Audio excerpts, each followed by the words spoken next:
আমরা যখন এই রামপালে কয়লা ভিত্তিক তাপবিদ্যুৎ প্রকল্প করতে গিয়েছিল তার বিরুদ্ধে যখন আমরা প্রতিবাদ করেছি তখন আমরা মার খেয়েছি। এই ইতিহাস আমাদের আছে, কিন্তু এখন দেখুন তার সাফারিংস কি গোটা বাংলাদেশ বহন করছে না। সবাইকে আমন্ত্রণ জানাচ্ছি। আপনারা দেখছেন আমাদের নিয়মিত অনুষ্ঠান RICL স্টিল প্রেজেন্টস জনতন্ত্র গণতন্ত্র, এবং এই জনতন্ত্র গণতন্ত্রে আমরা প্রতিদিন এই দেশ জুড়ে ঘটে যাওয়া বিপুল আলোচিত সমালোচিত সব রাজনৈতিক প্রেক্ষাপট নিয়ে আলোচনা করি। উঠে আসে যাবতীয় সব প্রশ্ন এবং আমরা খোঁজার চেষ্টা করি গল্পের পেছনের ঘটনাগুলো। এবং আপনারা যেমনটি জানেন, আজ সারাদিনে যদি আমি খুব বেশি আলোচিত এবং সমালোচিত কথার তুলে ধরি, তার মধ্যে প্রথমেই আলোচনা হয়েছে সেটি হচ্ছে বেগম জিয়াকে নিয়ে যাওয়ার কথা রয়েছে সকল জল্পনা কল্পনার অবসান ঘটিয়ে দেশের বাইরে চিকিৎসার জন্য। এবং কিছুক্ষণ আগে অবধি পাওয়া যে তথ্য সেটি বলছে যে এয়ার অ্যাম্বুলেন্সে কিছুটা যান্ত্রিক ত্রুটির কারণে সেটি কিছুটা কালক্ষেপণ হলেও হতে পারে। আর এর পাশাপাশি যে বিষয়টি সবচেয়ে বেশি সমালোচিত হয়েছে সেটি হচ্ছে আজকে চট্টগ্রামে বামদের ওপরে যে পুলিশের বর্বরোচিত হামলা ছিল, এটি নিয়ে বেশ সমালোচনা হয়েছে। আরও বিভিন্ন বিষয় আজকের এই আলোচনায় উঠে আসবে। দর্শক, আপনাদের সবাইকে এই জনতন্ত্র গণতন্ত্র অনুষ্ঠানে স্বাগত জানাচ্ছি। আপনাদের সাথে আছি আমি নাফিসা হক, এবং আজকের এই স্টুডিওতে আমার সাথে এই সব বিষয় নিয়ে আরো অনেক আলাপ করতে দুজন খুব আমাদের পছন্দের দুজন ব্যক্তিত্ব আমাদের সাথে উপস্থিত রয়েছে। আমি একটু পরিচয় করিয়ে দিতে চাই আমাদের আজকের অতিথিদের সঙ্গে। রয়েছেন সর্বডানে doctor Asaduzzaman Ripon, vice chairman BNP, আপনাকে স্বাগত জানাচ্ছি। এবং ঠিক তারপরে আমার একদম ডান পাশে রয়েছেন জনাব রাজিকুজ্জামান রতন, সহ সাধারণ সম্পাদক, বাংলাদেশের সমাজতান্ত্রিক দল বাসদ, আপনাকেও স্বাগত জানাচ্ছি। এই একদম শুরুতেই অনুষ্ঠানে আমি বলছিলাম যে আলোচিত সমালোচিত যে বিষয়গুলো, শুরুতে যদি আমি আলোচনা দিয়ে শুরু করতে চাই, এই যে বেগম জিয়ার বিষয়টা আজকে খুব বেশি আলোচনা, এবং পুরো দেশবাসী একত্রিত হয়ে তার জন্য আসলে দোয়া করছেন এবং খুশি হয়েছে এক অর্থে বলতে গেলে যে তাকে বিদেশ নিয়ে যাওয়া হচ্ছে উন্নততর চিকিৎসার জন্য।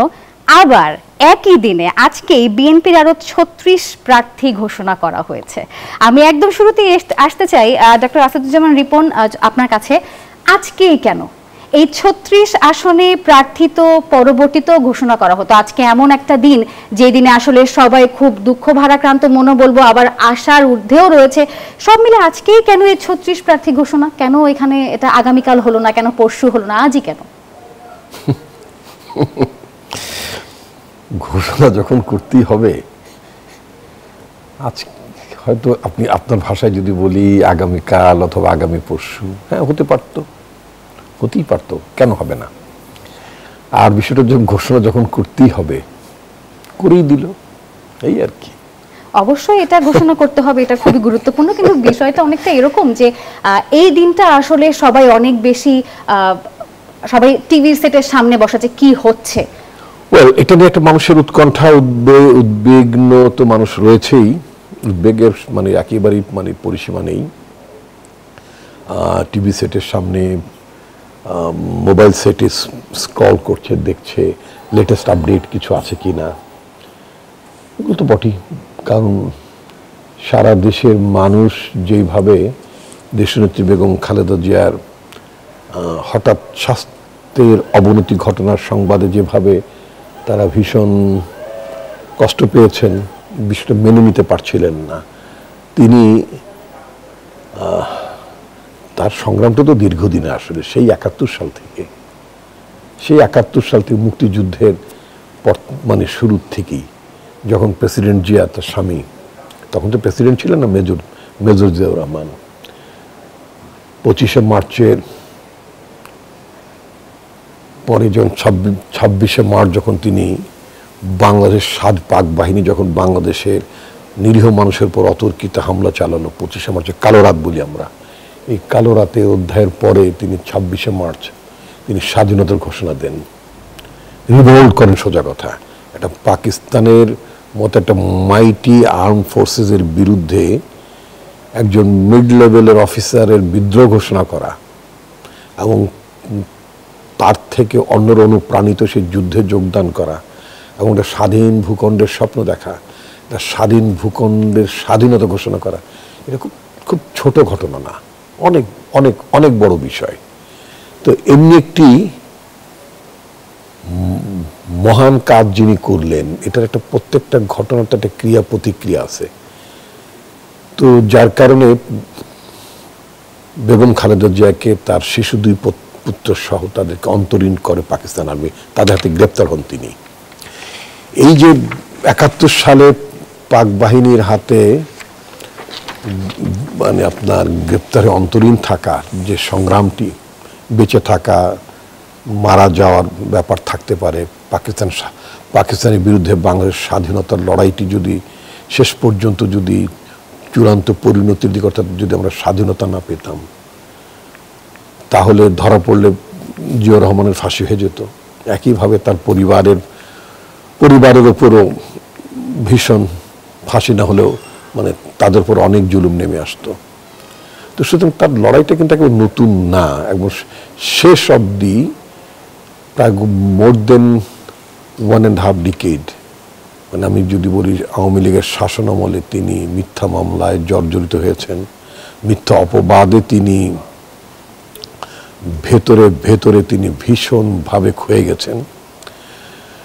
তারপরে মিথ্যা মামলা মানে সাজানো সাজায় তিনি মানে কারাগারে অনেকগুলো বছর কাটিয়েছেন, এবং কারাগার থেকে তিনি বেরিয়ে আসলেন বটে, কিন্তু একেবারে একটা মানে শারীরিকভাবে পঙ্গু হয়ে।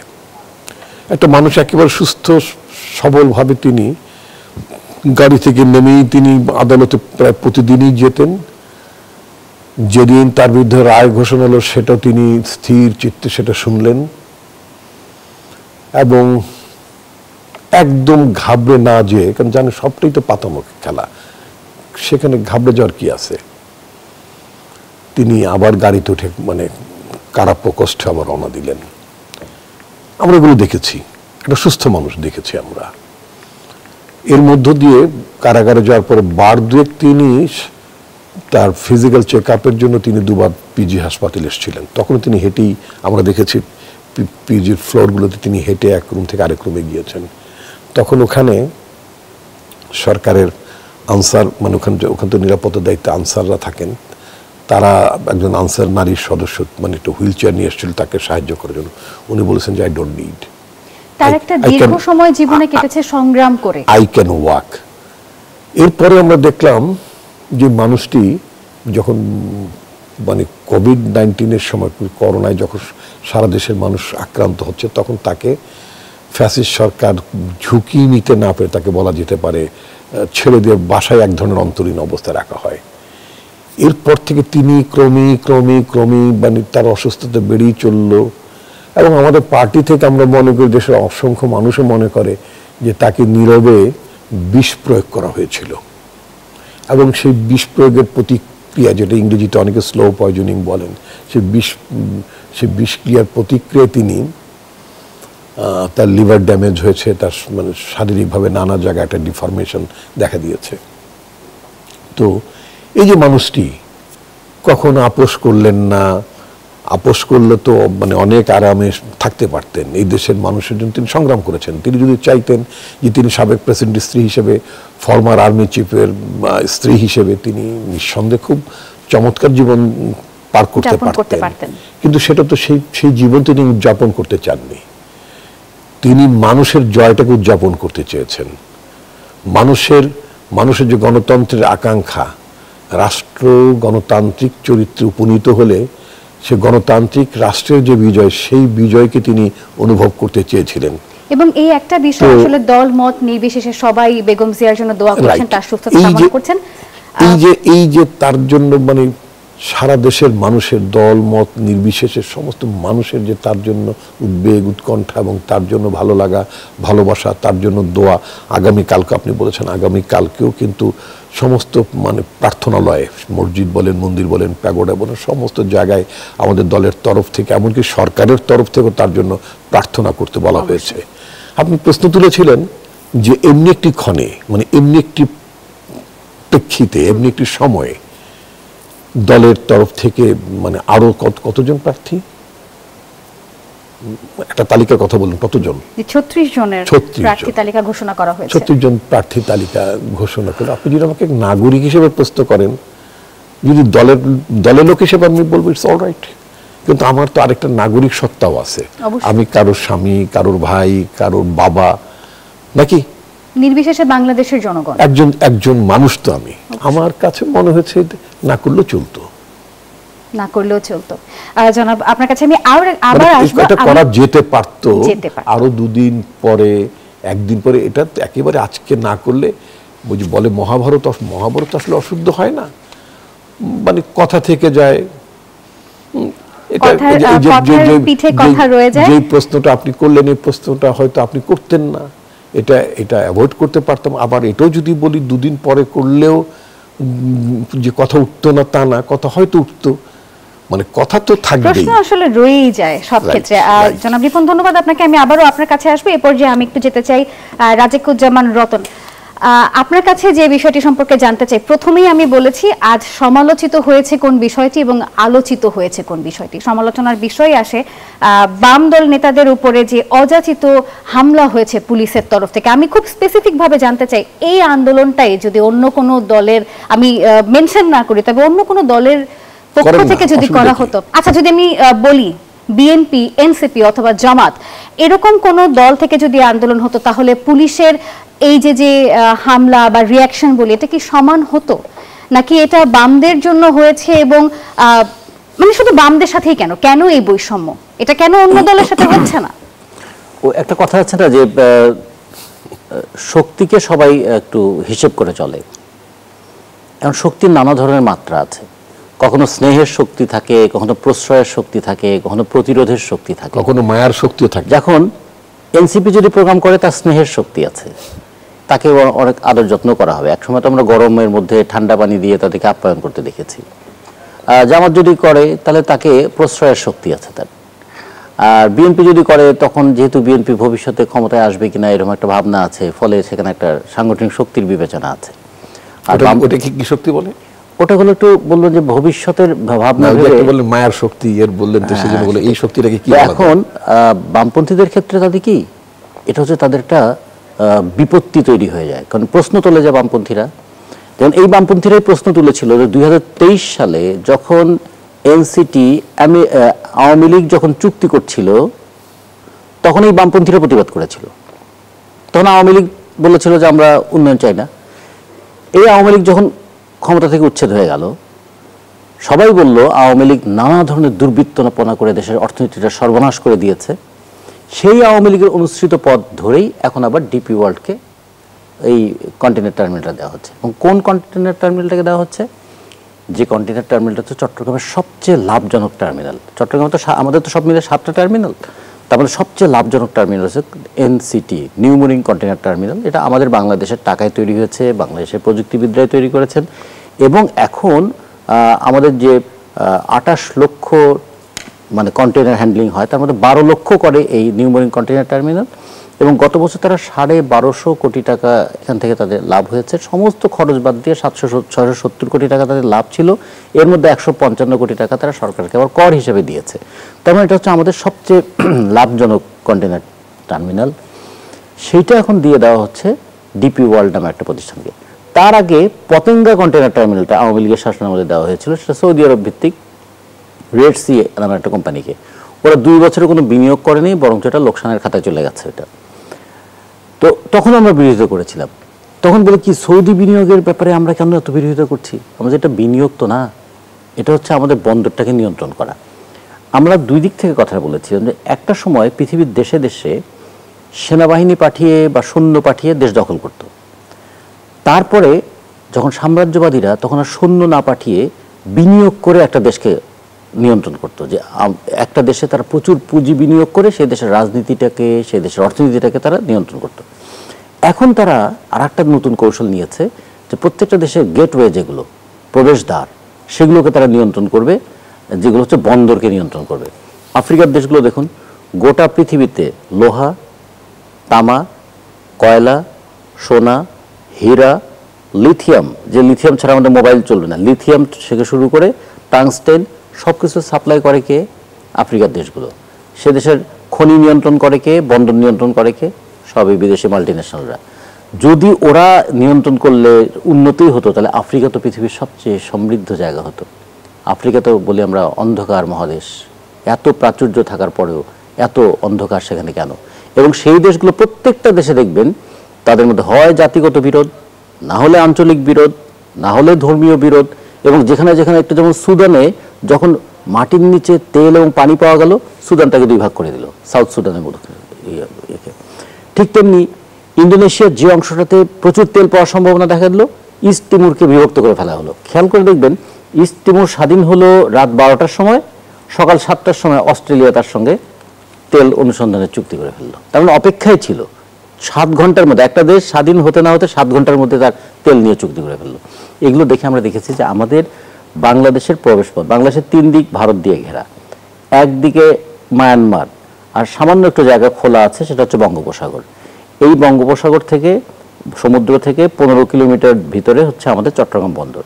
আমাদের চট্টগ্রাম বন্দর কিন্তু সমুদ্র বন্দর নয়, আমরা বলি সমুদ্র বন্দর, এটা হচ্ছে কর্ণফুলী নদীর উপরে বন্দর। এটা কিন্তু সমুদ্রের মধ্যে না, কর্ণফুলী নদী থেকে 15 কিলোমিটার ভিতরে 15টা জেটি আছে এখানে। এই জেটিগুলোর প্রবেশ মুখে যে new mooring container terminal, new mooring মানে নতুন বাক, হ্যাঁ, সেইখানে যে কন্টেনার টার্মিনালটা আমরা তৈরি করা হয়েছিল 2007 সালে শুরু হয়েছিল, 2015 সাল থেকে যেটা চালু হয়েছে, সেইটাতে যদি আমরা একটা মাল্টিন্যাশনাল কোম্পানির নামে কাউকে যদি ঢুকিয়ে দেই, তাহলে কি দাঁড়াবে? বাংলাদেশে প্রতি বছর 5 কোটি টন পণ্য আনা নেওয়া হয় চট্টগ্রাম বন্দর দিয়ে। গার্মেন্টস রপ্তানিতে আমরা পৃথিবীর দ্বিতীয়, যায় কোন দিক দিয়ে? চট্টগ্রাম বন্দর দিয়ে। বাংলাদেশে যদি বলি জ্বালানি তেল লাগে 65 লক্ষ টন, সেটা আসে কোন দিক দিয়ে? চট্টগ্রাম বন্দর দিয়ে। তো আপনার কি মনে তাহলে হচ্ছে সেই জায়গায় বিদেশি একটা কোম্পানিকে বসানো মানেটা কি দাঁড়াবে? এখন আমরা এবার কন্টেইনার হ্যান্ডলিং এর প্রতি কন্টেইনার প্রতি আমরা ট্যারিফ পেয়েছি নিউ মুরিং থেকে মানে $41 করে। আর সৌদি আরবকে যেটা দিয়েছিলাম, সেখানে ওরা আমাদেরকে ট্যারিফ দিয়েছে $18 করে। আর এদেরকে বলা হচ্ছে নতুন যাদেরকে দেওয়া হবে তারা 10 বছর পর্যন্ত কোনো ট্যাক্স দেবে না বাংলাদেশকে। তাহলে এইটা যখন এটার বিরুদ্ধে একটা যখন বিষয় যেখানে যৌক্তিক আলোচনা সম্ভব, সেখানে বামদের উপর পুলিশি হামলাকে আপনি কিভাবে দেখছেন? এটার আমরা উত্তর নিব, তবে একটু আপনাদের অনুমতি থাকলে একটা বিরতি নিয়ে আসতে চাই। অবশ্যই। প্রিয় দর্শক, আপনারা দেখছেন জনতন্ত্র গণতন্ত্র এবং খুব জমজমাট আলোচনা চলছে। আমরা এ নিয়ে আরো বিস্তারিত আলোচনা করব, তবে এ পর্যায়ে নিচ্ছি একটি বিরতি। কোথাও যাবেন না, বিরতি পরে ফিরছি। দর্শক, আবারও স্বাগত জানাচ্ছি। আপনারা দেখছেন RICL স্টিল প্রেজেন্টস জনতন্ত্র গণতন্ত্র। বিরতিতে যাবার আগে আমাদের আলোচনায় ছিল যে বামদের সাথে বৈষম্য কেন, খুব সংক্ষেপে যদি জানতে চাই, কি বলবেন এই বিষয়টি নিয়ে? এটা ঠিক বৈষম্য বলবো না, এটা হচ্ছে বামদের উপর নিপীড়নটা কেন। এখন এই বন্দর বিদেশিদের হাতে দেয়া যাবে না, এই কথাটা যখন উত্থাপন হলো, আবার এর আগে একটু খেয়াল করেন পুরনো একটা ইতিহাস ধরেই। 1997 সালে আওয়ামী লীগ 198 বছরের জন্য চট্টগ্রাম বন্দর স্টিভেটার সার্ভিসেস অফ আমেরিকার হাতে তুলে দেওয়ার চুক্তি করেছিল। সেই সময় কিন্তু এই বামপন্থীরা আন্দোলন করেছিল, আদালতেও একদিকে আন্দোলন আর একদিকে আদালতে গিয়ে প্রমাণ করে দিয়েছিল যে স্টিভেটার সার্ভিসেস অফ আমেরিকা নামে একটা ভুয়া কোম্পানি, যেটা রেজিস্ট্রেশন নেদারল্যান্ডে, তাকে বাংলাদেশের চট্টগ্রাম বন্দরটাকে ইজারা দেওয়ার চেষ্টা করা হয়েছিল, তাও আবার 198 বছরের জন্য। ফলে আমাদের মার খাওয়ার ইতিহাস অনেক পুরনো। আমরা যখন এই রামপালে কয়লা ভিত্তিক তাপবিদ্যুৎ প্রকল্প করতে গিয়েছিল, তার বিরুদ্ধে যখন আমরা প্রতিবাদ করেছি, তখন আমরা মার খেয়েছি। এই ইতিহাস আমাদের আছে। কিন্তু এখন দেখুন, তার সাফারিংসকে গোটা বাংলাদেশ বহন করছে না। প্রতি বছর 3টা-4টা করে ওই কয়লাবাহী জাহাজ ডুবছে পশুর নদীতে। তারপরে বিদ্যুতের দাম বাড়ছে, এখনও ফুল প্রোডাকশনে যায়নি। ফলে তার পুরো সাফারিংস কিন্তু জাতিকে বহন করতে হচ্ছে। এবারও আমরা বললাম, এই যে বন্দরটা আপনার ইজারা দিচ্ছেন, এর খেসারত জাতিকে বহুদিন দিতে হবে। আমরা হয়তো থাকবো না, কিন্তু আমাদের পরবর্তী প্রজন্ম তো থাকবে। দেখবে আমাদের প্রবেশ মুখে বসে আছে মাল্টিন্যাশনাল কোম্পানি, আমাদের দেশের মধ্যে বসে আছে মাল্টিন্যাশনাল কোম্পানি, এবং আমরা নিজেরাই আগে তো জোর করে দখল করতো, আমরা নিজেরা ডেকে এনে তাদেরকে দিয়েছি। তারপর 10 বছর তাদের কাছে কোনো ট্যাক্স নেব না, এইরকম শর্ত করে আমরা দিয়েছি। এর ফলটা গোটা প্রজন্মর পর প্রজন্ম বহন করবে। আমরা এই দায়িত্ববোধ থেকে প্রতিবাদ করতে গিয়েছি, এবং আমাদেরকে মারাটা একটু সহজ। এবং আমাদেরকে দেখুন, বাংলাদেশে একদল শিক্ষিত জনগোষ্ঠী আছে, তারা শুধু নিজেদের সুবিধার কথাটাই ভাবে। তার মনে করেন, হ্যাঁ, সব বিদেশিদেরকে দিয়ে দাও, তাহলে বাংলাদেশে সব বিদেশি হলেই ভালো। এই যে একটা প্রচণ্ড উন্মাদনা তৈরি হয়েছে, শুধু নিজেদের সুবিধাটা দেখো, প্রজন্মের কথা ভেবো না, দেশের কথা ভেবো না, এটার বিরুদ্ধে আমরা দাঁড়াই। তো কখনো কখনো আমাদেরকে খুব মাইনরিটি মনে হয়, এবং আমাদের পাশেও কেউ থাকে না। কিন্তু যখন বিদ্যুতের দাম বাড়ে, যখন গ্যাসের দাম বাড়ে, যখন নিত্য প্রয়োজনীয় জিনিসের দাম বাড়ে, তখন আবার মানুষ হাহাকার করে। ফলে আমরা এটাও জানি, এই জন্য পুলিশ আমাদেরকে পেটায়। যে সরকারি ক্ষমতা থাকে সে আমাদেরকে বলে আমরা উপদ্রব সৃষ্টিকারী। আর যে জনগণের জন্য আমরা লড়াই করি, সেই জনগণের একটা বড় অংশ অনেক সময় ভুল বুঝেও আমাদের পাশে দাঁড়ায় না। এই সুযোগটা পেয়ে আমাদের উপর নিপীড়নটা চালায়। কিন্তু আমরা মনে করি এই কথাগুলো আমাদের বলতেই হবে, কারণ আমরা যদি এই কথাগুলো না বলি, একদিন আমরা নিজেদের কাছে দায়ী থাকবো যে এত বড় একটা সর্বনাশ যখন হতে যাচ্ছিল তখন আপনারা কেউ কি প্রতিবাদ করেননি? তখন কেউ কি ছিল না বাংলাদেশে যে এর বিরুদ্ধে প্রতিবাদ করবে? আমরা অন্তত বলবো আমরা চেষ্টা করেছিলাম, আমরা সর্বোত্তম দিয়ে চেষ্টা করেছিলাম। রাজিকুজ্জামান রতন, আমি আপনার কাছে আবারও আসবো। আমি আবারও চলে যেতে চাই জনাব ডক্টর আসাদুজ্জামান রিপন আপনার কাছে। একদম শুরুতেই কথা হচ্ছিল এই যে 36 জন প্রার্থী নিয়ে, আমি একদম শুরু থেকে শুরু করতে চাই। যখন থেকে মনোনয়ন প্রার্থীদের আসলে নাম ঘোষণা করা হলো তখন থেকে আজ অবধি যতবারই মনোনয়ন ঘোষণা করা হয়েছে আমরা দেখেছি কোনো না কোনো জেলাতে এটা নিয়ে একটা অন্তকোন্দলের সৃষ্টি হয়েছে। শুধু যে সৃষ্টি হয়েছে তা না, এবং বিএনপির মাঝেই একটা ফাটল দেখা দিয়েছে যে দুপক্ষের মধ্যে মানে জনগণ একজনকে সাপোর্ট করছে অথচ মনোনয়ন প্রার্থী হয়েছে আরেকজন। এইরকম ঘটনা কেন বিএনপির মধ্যে ঘটছে? এত বড় একটি ঐতিহাসিক দল, এদের মধ্যে এই বিভেদটি কেন? এবং এর সাথে আমি আরেকটি প্রশ্ন করতে চাই, সেটি হচ্ছে কি মনে হচ্ছে এই যে মনোনয়ন প্রার্থী যে প্রার্থীদের নাম ঘোষণা করা হচ্ছে এই বাছাইটা কি আসলে যুক্তিযুক্ত নয়? ধন্যবাদ আপনাকে। তার আগে আমি রাজিকুজ্জামান রতনের একটা প্রসঙ্গ নিয়ে কথা বলতে চাই যে ওনারা বিরোধিতা করছেন বন্দর ইজারা দেওয়া বা এই সমস্ত ইস্যুতে। একটু ওনাকে মনে করিয়ে দিতে চাই আপনার মাধ্যমে আপনার দর্শকদেরকে, সেটা হচ্ছে যে আমাদের পার্টির তরফ থেকে, বিএনপির তরফ থেকে আমরা কিন্তু এটা সিরিয়াসলি অপোজ করেছি। আমরা বর্তমান অন্তর্বর্তীকালীন সরকারের টার্মস অফ রেফারেন্সের মধ্যে এই ধরনের ইজারা দেওয়ার কাজ নয় এবং এটা ঠিক হচ্ছে না, এই ব্যাপারে কিন্তু আমরা আপত্তি প্রতিবাদ জানিয়েছি। পার্টিকুলারলি আমি বিভিন্ন টক শোতে এটা নিয়ে সমালোচনা করেছি। আমার পার্টির ভারপ্রাপ্ত প্রধান জনাব তারেক রহমান তিনি অফিসিয়ালি স্টেটমেন্ট করেছেন, মানে ফেসবুক পোস্টে তিনি পোস্ট করে এটা প্রতিবাদ জানিয়েছেন, নিন্দা করেছেন। তো সুতরাং আমাদের তরফ থেকে আমাদের একটা অবস্থান আছে। আমরা যেহেতু জনগণের রাজনীতি করি, জনগণের পক্ষে কথা বলি, যেটা জনগণ ইস্যু মনে করি, দেশের স্বার্থে, জনগণের স্বার্থে, সার্টেনলি আমরা wish to take our role. আচ্ছা, এবার আপনার প্রসঙ্গ, আপনি যে বিষয়টি বলছিলেন, আসলে দেখুন এটা ইনফ্যাক্ট এটা বাংলাদেশের এটার নাম হচ্ছে একটা নির্বাচনী রোগ।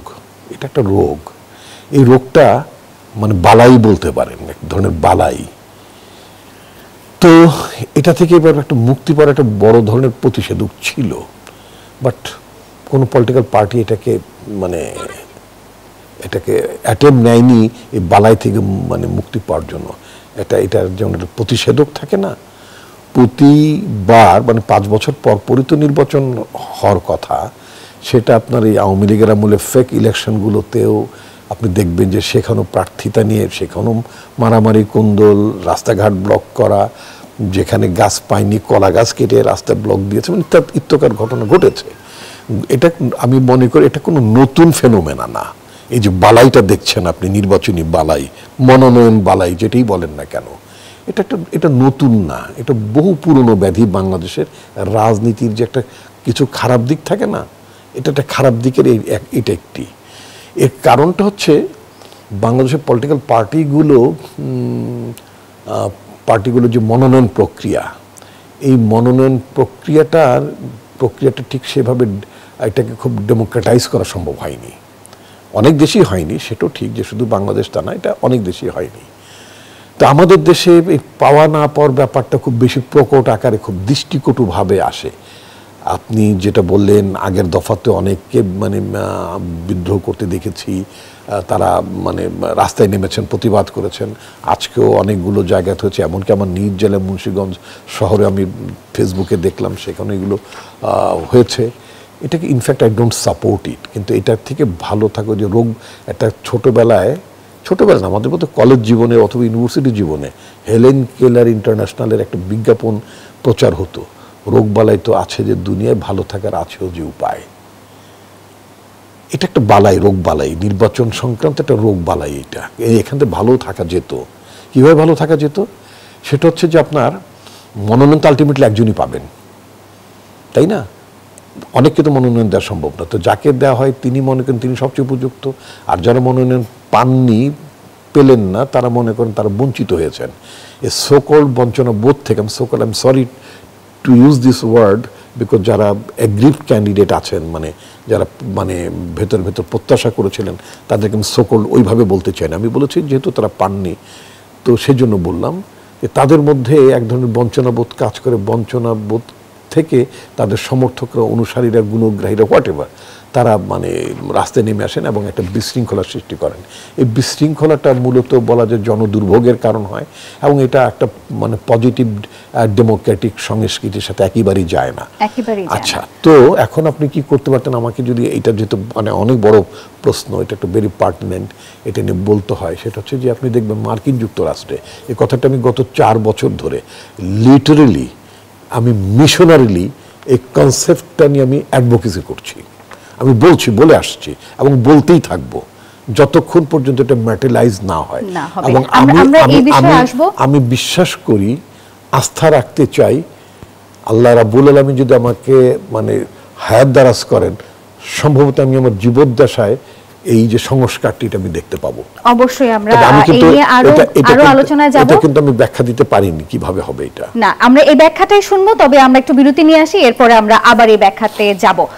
দর্শক, আপনারা দেখছেন RICL স্টিল প্রেজেন্স জনতন্ত্র গণতন্ত্র। সময় হলো একটি বিরতির, সঙ্গেই থাকুন। বিরতির পর আরো একবার স্বাগত জানাচ্ছি। দেখছেন RICL স্টিল প্রেজেন্স জনতন্ত্র গণতন্ত্র, এবং আলোচনায় যেটি ছিল আসলে জনাব ডক্টর আসাদুজ্জামান রিপন, আপনার কাছে প্রশ্ন ছিল এবং আপনার যে উত্তরটি ছিল সেটি আমি যেটা বলছিলাম যে বাংলাদেশে আপনার এই যে নির্বাচন কেন্দ্রিক, মনোনয়ন কেন্দ্রিক যেই ঝামেলাগুলো, বিশৃঙ্খলাগুলো আমরা দেখি, এটাকে অ্যাভয়েড করতে পারতাম আমরা যদি মার্কিন যুক্তরাষ্ট্রের নির্বাচনের আগে যেমন আপনার একটা প্রাইমারি সিস্টেম থাকে, এটা প্রাইমারি করার নির্বাচনের একটা পার্টি প্রাইমারি, এটা হয়ে গেলে আপনার এই ক্যাচালটা থাকে না, কেউ মনে করবে না যে আমি লুজার বা আমাকে বঞ্চিত করা হলো, এটা মনে করার কোনো কারণ নাই। এটা পার্টির মানে পার্টিগুলো স্ট্রেনদেন হবে, এটা আমার কাছে মনে হয় এটা আমাদের চিন্তা করতে হবে, এভাবে আসলে ভাবা যায় কিনা এই বিষয়টাও আলোচনায় রাখতে হবে। এবার যেতে চাই জনাব রাজিকুজ্জামান রতন, আপনার কাছে যে বিষয়টা খুব সংক্ষেপে জানতে চাবো, যেহেতু আমরা একদম সময় স্বল্পতায় রয়েছি, জোট গঠন নিয়ে বাম দল কি ভাবছে? বাম দলগুলো জোট গঠন বা ঐক্যবদ্ধভাবে নির্বাচন করার ক্ষেত্রে দুটো জিনিস খুব গুরুত্বের সঙ্গে নেবে, যেটা আমরা রিপন ভাইয়ের আলোচনার মধ্যে দিয়ে বুঝেছি, যে নির্বাচনকে যেভাবে টাকার খেলায় পর্যবসিত করে ফেলা হয়েছে, নির্বাচনকে যেভাবে প্রশাসন এবং পুলিশকে কাজে লাগিয়ে কোনো ক্রমে জিতে যাওয়ার ব্যবস্থা পরিণত করা হয়েছে, নির্বাচনের মধ্যে দিয়ে যারা জিতবেন তারা পার্লামেন্টকে যেভাবে ব্যবসায়ীদের ক্লাবে রূপান্তরিত করতে চেষ্টা করছেন, তার বিপরীতে আমরা একটা ঐক্যবদ্ধ প্রতিরোধ গড়ে তুলতে চাই। আমরা বলতে চাই এটা একটা আইনসভা, সেখানে দেশ এবং জাতির স্বার্থে আইন প্রণয়ন হবে, এবং সেখানে এমন একটা নীতিনিষ্ঠ অবস্থান থাকা দরকার, এমন একটা অ্যাক্টিভ পার্টিসিপেশন থাকা দরকার, যে যারা দেশের ভবিষ্যৎটা নিয়ে ভাববেন, নিজেদের আখের গোছাবার জন্য পার্লামেন্টে যাবেন না। ফলে এইটাই আমরা বারবার জনগণের সামনে তুলে ধরার চেষ্টা করব। এই লক্ষ্যে যারা যারা আমাদের সঙ্গে আছেন তাদেরকে নিয়ে আমরা নির্বাচনী জোট। নির্বাচন নিয়ে কতটা আশাবাদী? নির্বাচনটা হতেই হবে। নির্বাচন ছাড়া এই সরকারের ক্ষমতা হস্তান্তরের আর কোনো পথ খোলা নেই। এই সরকার অভ্যুত্থানের মাধ্যমে এসছে, যদি নির্বাচন না দেয় তাহলে আরেকটা অভ্যুত্থান ফেস করতে হবে তাকে, অথবা একটা সেনা অভ্যুত্থান ফেস করতে হবে, এবং দুটোই খুব ভালো কোনো পরিণতি নিয়ে আসবে না। ফলে সম্মানের সঙ্গে দেশকে একটা গণতন্ত্রের ধারায় যদি নিয়ে যেতে হয়, একটা সুষ্ঠু অবাধ গ্রহণযোগ্য নির্বাচনের ব্যবস্থা তাদের করতেই হবে। অসংখ্য ধন্যবাদ আপনাকে। আমি আরো একটু ছোট্ট করে জানতে চাবো জনাব রিপন আপনার কাছে, যে বাম দল জোট করবে, এবং আরো যদি স্পেসিফিক্যালি বলি, জাতীয় নাগরিক পার্টি এবং আমার বাংলাদেশ পার্টি সহ 7 দল মিলে জোট গঠনের চেষ্টা, এবং ইসলামী দল এরাও একটা জোট গঠনের চেষ্টা করছে। বিএনপি জোট গঠনের ক্ষেত্রে পিছিয়ে আছে, এটা কি পেছানো বলবেন নাকি বলবেন যে এখনো এই বিষয়ে ভাবেনি? আমরা ঠিক এইভাবে জোট গঠনের কথা আমরা চিন্তা করছি না। আমরা যেটা চিন্তা করছি সেই চিন্তা প্রক্রিয়ার মধ্যে আমরা আছি। আমাদের সাথে যারা বিগত মানে অর্থাৎ পতিত স্বৈরাচারের বিরুদ্ধে লড়াই সংগ্রামে যারা আমাদের সাথে ছিলেন, সমান্তরালভাবে যারা আমরা কাজ করেছি, দায়িত্ব পালন করেছি, আমাদের সমমনা রাজনৈতিক দলগুলোর সাথে তো আমাদের একটা নির্বাচনী সমঝোতা হবেই। আমরা সেইভাবেই ভাবছি। এটাকে ফর্মালি আপনি জোট নাও বলতে পারেন, বলা যেতে পারে যে একটা ইলেকট্রাল আন্ডারস্ট্যান্ডিং থাকবে তাদের সাথে। সমঝোতায় আসন ছেড়ে দেয়া বিষয়টা কি এরকম? হ্যাঁ, জোট মানে তো তাই। আমরা ঠিক জোট বলছি না, ফর্মাল জোট বলছি না, বাট তাদের সাথে তো আমাদের একটা সমঝোতা আগে থেকেই ছিল। একটা রাজনৈতিক সমঝোতা ছিল, কর্মসূচিগত সমঝোতা ছিল, এখন দেশ যেহেতু নির্বাচনের দিকে এগুচ্ছে, আমরা একটা নির্বাচনী সমঝোতার দিকে যাব। এবং এই সমঝোতার ভিত্তিতে যেটা বলে রাখা ভালো, আমাদের পার্টির ভারপ্রাপ্ত চেয়ারম্যান জনাব তারেক রহমান একটা কমিটমেন্ট আছে, সেটা হচ্ছে যে আমরা নির্বাচনের পরে যদি জনগণ আমাদেরকে মেজরিটি দান করেন, সরকার গঠন করার জন্য যদি আমাদেরকে ভোট দেন, তাহলে আমরা সবাই মিলে মিলে আমরা দেশটাকে গড়তে চাই। কারণ আপনি দেখবেন, আমি কয়েকটা সেকেন্ডে শেষ করব, সেটা হচ্ছে যেমন বাচ্চাটা যখন খুব মানে অল্প বয়সে মানে ইম্যাচিউর টাইমে যখন পৃথিবীতে চলে আসে, তখন তাকে ইনকিউবেটর রাখতে হয়।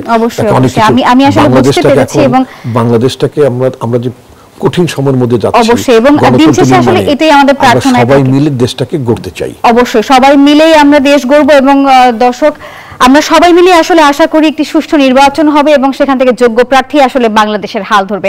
আজকের এই RICL প্রেজেন্স জনতন্ত্র গণতন্ত্রের অনুষ্ঠান এ পর্যন্তই। আমার সঙ্গে দুজন সম্মানিত অতিথি ছিলেন। কথা হয়েছে আজকে বিএনপির আরো 36 প্রার্থী ঘোষণা নিয়ে। আগামীকালকে দেখা হবে নতুন কোনো রাজনৈতিক আলাপ নিয়ে। সে পর্যন্ত ভালো থাকুন, দেখতে থাকুন জনতন্ত্র গণতন্ত্র।